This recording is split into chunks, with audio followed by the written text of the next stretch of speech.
Bonjour et bienvenue avec une nouvelle vidéo présentant un équipement Gunt pour la formation technique. Dans la vidéo d'aujourd'hui, nous allons vous montrer l'un des classiques de notre gamme de produits, la machine d'essai de traction et compression 20 kN WP300. Dans de nombreux pays, ce type d'équipement est également connu sous le nom de UTM pour Universal Testing Machine. Nous allons faire ensemble un essai de traction et vous montrer l'utilisation du système d'acquisition de données. Le WP300, avec son système d'acquisition de données et son chariot mobile, est un outil idéal pour la formation à la résistance des matériaux. Grâce à cette interface d'acquisition, comme nous allons vous le montrer, une utilisation pour un apprentissage à distance est possible. Permettez-moi de souligner certaines des caractéristiques uniques du WP300. Ici, nous avons l'afficheur de la force. Avec sa grande taille, il est parfaitement adapté à une présentation par l'enseignant. C'est un manomètre qui mesure une pression hydraulique dans le vérin. Il est calibré en kilonewtons et il est également équipé d'une aiguille maximale qui, à la fin de l'essai, indiquera la force d'essai maximale au point de rupture de l'éprouvette. L'allongement de l'éprouvette est mesuré par un comparateur à cadran réglable qui indique le déplacement relatif entre la traverse supérieure et la traverse inférieure. Lors de l'utilisation du système d'acquisition de données Gunt, la force est mesurée via un capteur de pression. L'allongement de l'éprouvette est mesuré par un capteur électronique de déplacement. Commençons l'expérience. Nous devons installer une éprouvette dans la machine d'essai. Ici, nous utilisons une éprouvette en acier cylindrique de 6 mm de diamètre et de 30 mm de longueur. C'est assez explicite, comme illustré dans ce clip. Vous pouvez également vous référer au manuel pédagogique livré avec l'équipement. Nous pouvons déplacer la barre transversale supérieure vers le haut et augmenter la force de traction en tournant lentement la poignée du vérin dans le sens des aiguilles d'une montre. Nous sommes maintenant prêts à enregistrer nos points de mesure du test.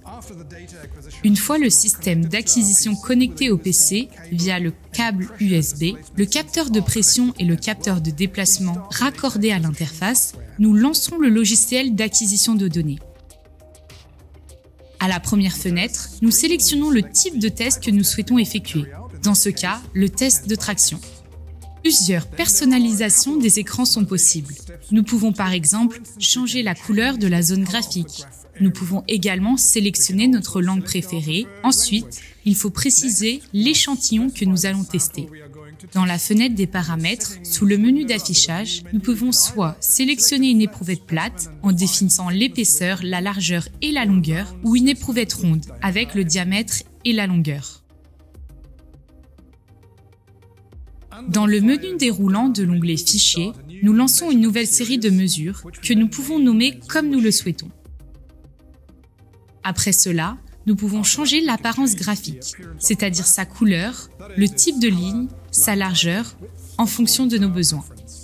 Comme dernière étape dans la configuration de l'expérience, nous devons tarer le système pour réinitialiser toutes les mesures à 0. Nous sommes maintenant prêts à enregistrer un diagramme d'élongation en fonction de la charge de l'expérience et aussi après, vous pouvez changer la vue à partir d'un diagramme force, élongation à un diagramme contrainte, déformation. Pour lancer l'enregistrement, nous appuyons ici sur le bouton d'enregistrement et augmentons lentement la force de traction en tournant la poignée. Veuillez noter que ce clip est accéléré pour la démonstration. À partir de maintenant, vous pouvez voir que nous nous déplaçons linéairement, conformément à la loi de Hooke, jusqu'à ce que nous atteignions la fin de la zone élastique. Désormais, l'échantillon sera définitivement déformé. L'une des caractéristiques du logiciel d'acquisition Gunt est que lorsque la force de test augmente et s'approche de la limite supérieure de l'écran, nous pouvons faire un clic droit n'importe où dans la zone graphique et sélectionner la mise à l'échelle automatique pour l'axe de la force verticale. Il est recommandé de tourner la poignée lentement et uniformément pour de meilleurs résultats. Comme vous pouvez le voir, alors que la force d'essai continue d'augmenter, l'axe vertical de notre diagramme est automatiquement mis à l'échelle. Si vous connaissez à l'avance la force maximum et votre allongement maximum, vous pouvez les définir comme limite pour les deux axes en double-cliquant sur les axes respectifs. De maintenant, nous avons atteint la résistance à la traction maximale et le rétrécissement de l'échantillon commence. Lorsque notre graphique atteint la limite droite de l'écran, nous faisons à nouveau un clic droit dans la zone du graphique et sélectionnant Auto-Scrolling cette fois pour l'axe X. Ici, nous pouvons voir comment le rétrécissement progresse rapidement. Tandis que l'échantillon s'allonge, la force diminue. Jusqu'à... Bang! Succès, ou plutôt rupture de l'échantillon. L'objectif de notre essai de traction, après tout. Espérons que vous avez apprécié cette courte vidéo sur l'une des nombreuses expériences que vous pouvez réaliser avec la machine d'essai WP300 20 kN. Pour plus d'informations, veuillez visiter le site www.gunt.de.